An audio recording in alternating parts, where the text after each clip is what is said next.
Hello. So welcome back. Last व्हिडिओमध्ये आपण चिटकुलपर्यंत आलो होतो, म्हणजे सकाळी शिमल्यापासून निघून. आणि आता आपण आज चिटकुलमध्ये आम्ही काय काय बघितलं किंवा तिथून पुढं काय केलं हे बघणार आहे. पण त्याच्या आधी मी काल एक म्हणजे लास्ट व्हिडिओमध्ये गोष्ट सांगायची विसरलो.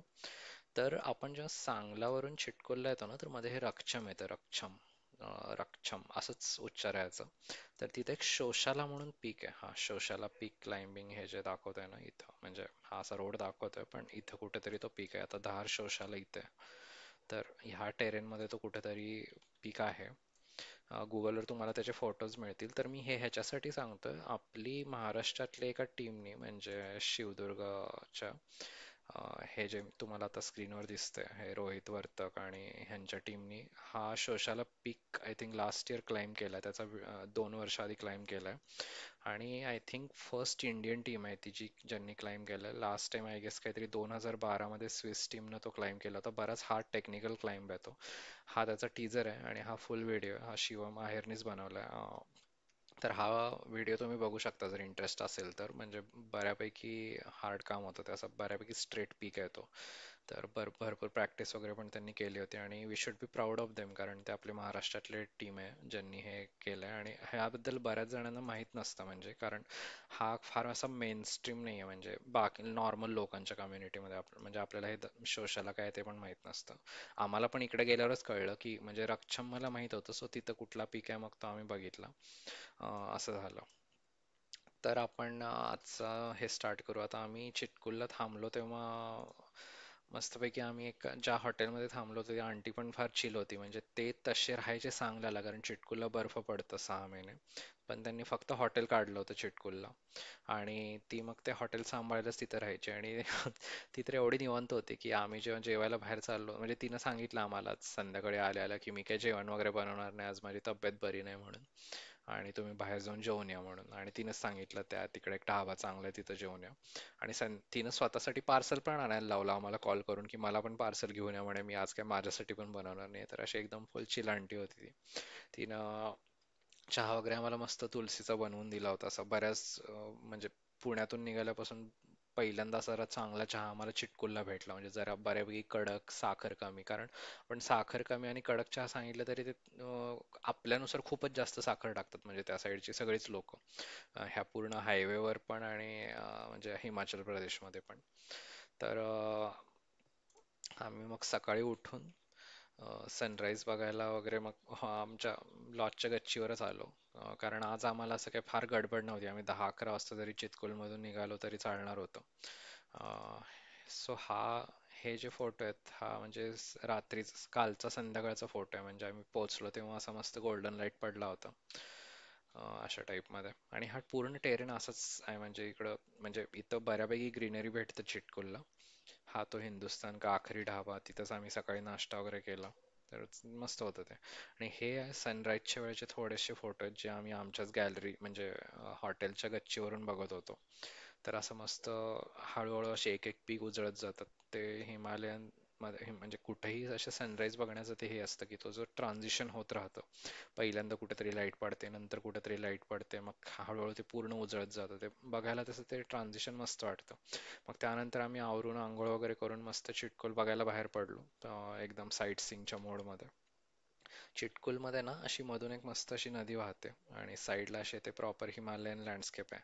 तर ते मस्त दिसतं. म्हणजे अशी ती झाडं उंच उंच असे लांब लांब डोंगर. आणि आणि हा रखरखीत नाही आहे. मेन म्हणजे बाकी स्पिती व्हॅली जशी रखरखीत आहे ना, तसं चिटकुल नाही. म्हणजे तो चिटकुल त्या कोर स्पिती व्हॅलीचा पार्ट पण नाही आहे म्हणा, पण स्टील तर हे असं बघायला छान वाटतं. म्हणजे हे चिटकुल एक असं गाव आहे जिथं तुम्ही 2-3 दिवस राहू शकता. म्हणजे आम्हाला पर्सनली ते खूप म्हणजे मला लास्ट टाइम पण आवडलं होतं आणि ह्यावेळी पण आवडलं. म्हणजे तिथं असं राहण्यासारखं एकदम चिल प्लेस आहे ते. हे पण तिथलाच एक फोटो आहे. हे अशा टाईपची मस्त झाडं वगैरे दिसतात तिथं. हे आम्ही मग थोडंसं गाव फिरत होतो, तिथल्या मोनास्ट्री किंवा असं एक देवीचं मंदिर वगैरे. तर हे अशा टाईपची घरं वगैरे तुम्हाला दिसतात चिटकुलमध्ये. हे असे त्यांचे मॉर्निंग रुटीन्स वगैरे चालू होते. हे ब्रश वगैरे करत होती तिबेटियन मुलं. हे तिथले कसं मंदिरासारखं स्ट्रक्चर होतं पण मस्त वाटलं ते मला असं म्हणजे ॲस्थेटिकली प्लीजिंग असतात बऱ्यापैकी. सकाळी सकाळी त्यांच्या काय काय गोष्टी चालू होत्या लोकांच्या बकरी वगैरे बाहेर काढणं. हे तिथली मोनास्ट्री म्हणजे बंदच होती ती सकाळी म्हणजे त्याचं टायमिंग असतं पण ठीक आहे ती बाहेर आतून सगळ्या मोनास्ट्री सेमच असतात. पण बाहेरून ही बऱ्यापैकी अशी छोटीशी टुमदार अट्रॅक्टिव्ह अशी होती. तिथं साईडला ह्यांची अशी घरं वगैरे होती. हा जस्ट माझा सेल्फी. हे असं चिटकुल गावाचे हे थोडे फोटोज आहेत म्हणजे छोटी छोटी घरं. हे तिथलं मंदिर होतं खालच्या साईडचं. तर हे पण सकाळी कोणी नव्हतं तिथं पण असं छान आहे ते म्हणजे हा असा उंच अगेन ते प्रकाश आणि सावल्यांचा खेळ मस्त रंगला होता. ते झाडांवर असे बुडके फक्त असे प्रकाशात होते आणि खाली अशी शॅडो पडली होती तर तो मस्त एक फोटो आला. हे असं दिसतं म्हणजे चिटकुल बऱ्यापैकी. तर तिथं बॉर्डर पण आहे. So Indo Tibetan border police force एक बोर्ड येतो तिथून आपण पुढे जाऊ नाही शकत. तिथून पुढे एक 20 किलोमीटर ऍक्च्युअल बॉर्डर आहे. तर आपल्याला इथपर्यंतच जाणं अलाउड आहे. इथपर्यंत आपली गाडी जाते. तर आम्ही तिथपर्यंत गेलो होतो. हे जिमनी मला बऱ्यापैकी आवडते म्हणजे मी घेणार पण होतो पण मग नंतर ती बरीच कॉस्टली लॉन्च झाली सो नाही घेतली गेली. तर जिमनी जिथे जिथे दिसले मी ते ट्रिपमध्ये फोटो काढले जिमनीची. ही आमची डस्टर. तर त्यानंतर आम्ही उतरून खाली गेलो म्हणजे चिटकुलमध्ये फिरता फिरता ह्या साईडला दरीत इकडं वरून एक असा झरा टाईप येत होता आणि त्या नदीला मिसळत होता आणि पुढं असा मस्त तिथे नदीच्या खाली जाऊन बसायला जागा होती. तर तन्मयला असं कालपासून होतं की आपण पाण्याच्या साईडला बसू कुठेतरी जाऊन. आणि हे खूप चिल पाणी आहे म्हणजे तुम्ही त्यात 1 मिनिट पण हात किंवा पाय नाही ठेवू शकत. ते दिसायला असं दिसतं उन्हात पण बऱ्यापैकी ते चिल आहे. सो तिथं आम्ही एक मस्त 15-20 मिनिटं बसलो असं ते इट इज मेडिएटिव्ह प्रोसेस म्हणजे ह्या पाण्याची जस्ट अशी खळखळ ऐकणं. मी त्या व्हिडिओमध्ये तुम्हाला नाही येत आहे आवाज पण I am sure you can relate म्हणजे तिथं जस्ट बसणं आणि ते एक्सपिरियन्स करणं हाच एक मेडिएटिव्ह म्हणजे एक्सपिरियन्स आहे बऱ्यापैकी. अ, तर ट्रॅव्हलवर तुम्ही अशा जर गोष्टी केल्यात तर म्हणजे इट मेक्स सेन्स. ह्याने मस्त तिथं ध्यान पण केलं थोडे 5-10 मिनिटं बसून. आम्ही जस्ट असेच तिथं अर्धा पाऊण तास बसून होतो हा लँडस्केप एन्जॉय करत म्हणजे आम्ही काय पहिल्यांदा तर आम्ही 15-20 मिनिटं फोटो पण नाही काढले. त्यानंतर मग मन भरल्यावर मग थोडेफार स्वतःचे फोटो वगैरे काढले. हे अशा टाईपचं तिथं होतं म्हणजे नदी वगैरे वाहत होती. आणि इथं पाणी पण बऱ्यापैकी फ्रेश आहे कारण ते डायरेक्ट वरून तुमच्या म्हणजे ग्लाशियर्स वितळून जे पाणी येतं नद्यांना तेच आहे हे डायरेक्ट. खाली जाईल तसं त्यात कशी माती वगैरे मिसळत जाते सो थोडं तिची म्हणजे प्युरिटी कमी होत जाते पण इथं ते एकदम फ्रेश पाणी होतं एकदम वरून येणारं असं. हे तिथले काही फोटोज आहेत म्हणजे इथं त्यानंतर जो ब्रिज दिसत होता ना तुम्हाला पहिल्या फोटोमध्ये हा त्या ब्रिज वरून काढलेला फोटो आहे. म्हणजे दाखवायचा तर हा जो ब्रिज आहे हा इथपर्यंत गाडी जाते ऍक्च्युली खाली ह्या साईडनं रस्ता आहे आणि तिथला तो फोटो आहे म्हणजे हा जो काढलाय हा त्या ब्रिज वर जाऊन आम्ही काढलेला फोटो आहे. तर लँडस्केप्स छान आहे तिथं तुम्ही सनराईजला सनसेट्सला वगैरे नुसतंच फिरू शकता. माझी परत कधीतरी चिटकुलला जस्ट अशी जाऊन राहायची इच्छा आहे म्हणजे फार असं न फिरता. ह्यावेळी आमच्याकडे वेळ नव्हता सो आम्ही तिथे एकच दिवस स्पेंड केला बट स्टील म्हणजे खूप क्यूट गाव आहे हे. मग आम्ही असं पाण्याच्या बाटल्या आमच्या ज्या रिकाम्या होत होत्या त्या येताना मग आम्ही भरायचो. तर हा पाण्यात उतरून त्या बाटल्या भरतोय fresh Himalayan water. This is real mountain water actually. यानंतर मग आम्ही कल्पाला जाणार होतो म्हणजे चिटकूला आम्ही एक ऑलमोस्ट 11 वाजता वगैरे सोडलं असेल म्हणजे आम्ही मनसोक्त फिरलो असं काय आम्ही गडबड वगैरे गेली नाही कारण आता आमच्याकडे व्यवस्थित टाइम होता. सो मग चिटकुल नंतर आम्ही म्हणजे काय म्हणतात बऱ्यापैकी ह्याला जायचं होतं आम्हाला कल्पाला जायचं होतं आणि कल्पा काय फार लांब नाही आहे. जर मॅपवर दाखवायचं तर अगदीच जवळ आहे म्हणजे तिथून कल्पा.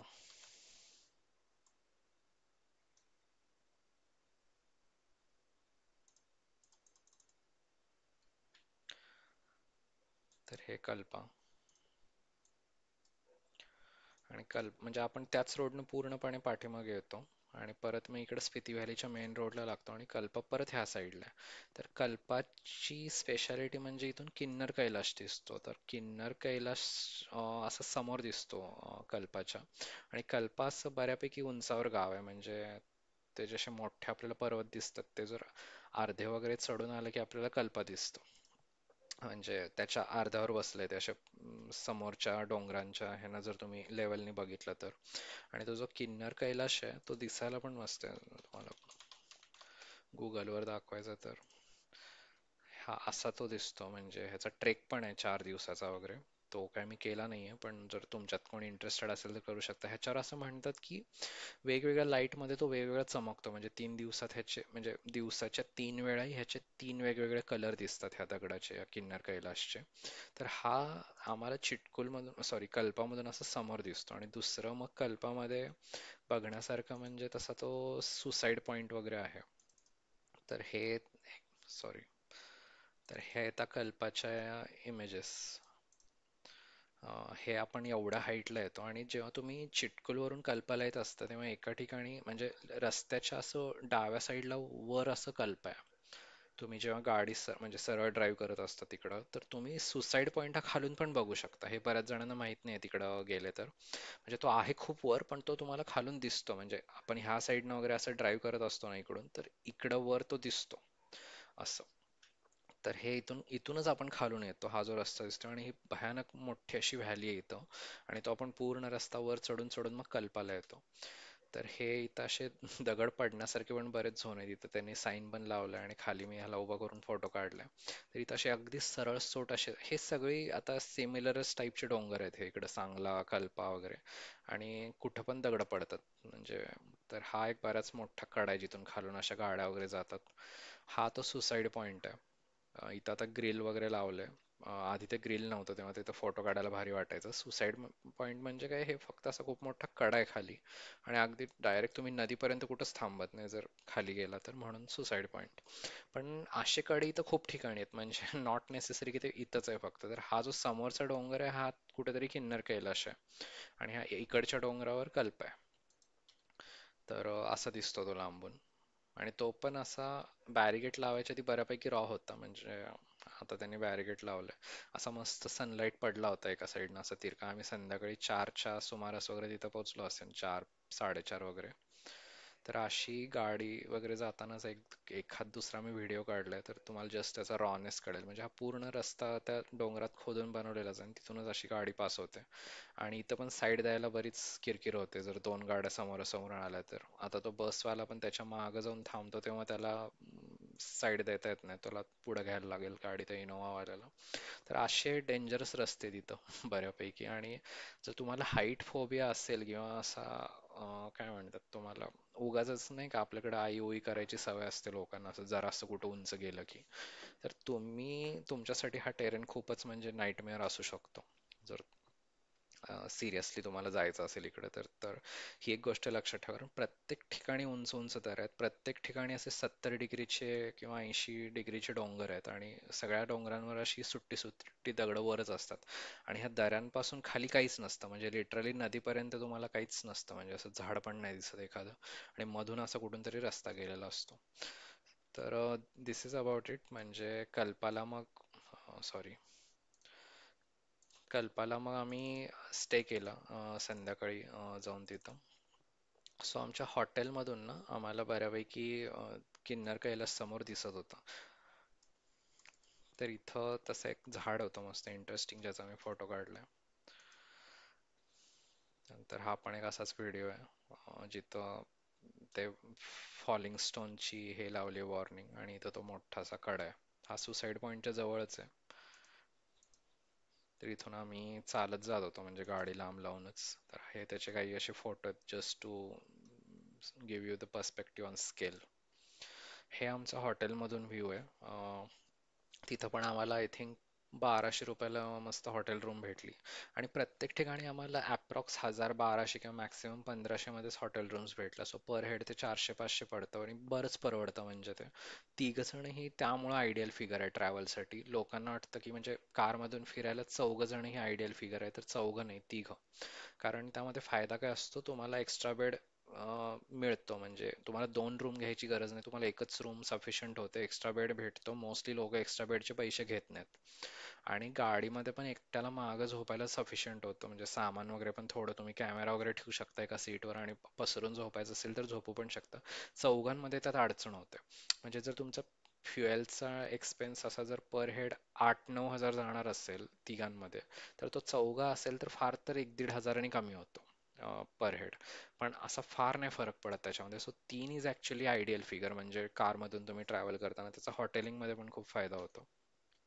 तर असा आम्हाला संध्याकाळी त्याच्यावर मस्त गोल्डन लाईट पडला होता आणि आम्हाला तो छान असा सनसेट त्याच्या म्हणजे हॉटेलमधूनच दिसत होता. हे हॉटेलच्या गॅलरीतूनच आम्ही फोटोज काढलेत.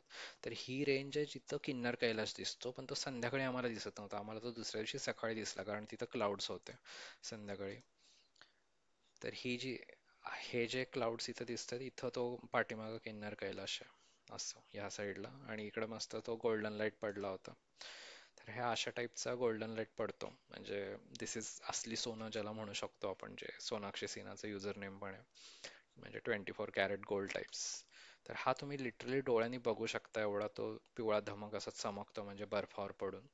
तर हिमालयात तुम्ही कुठेही असाल तरी तुम्ही ट्राय करा की सनराईज किंवा सनसेट्स तुम्ही असे बर्फाळू म्हणजे पिक्सवर त्याचा लाईट पडलेला नजारा तुम्ही बघितला पाहिजे. नाही तर म्हणजे तेच तिकडची स्पेशालिटी आहे, म्हणजे त्या लँडस्केप्सची, जे आपल्याकडे बघायला नाही मिळत कारण आपल्याकडे बर्फ नसतो.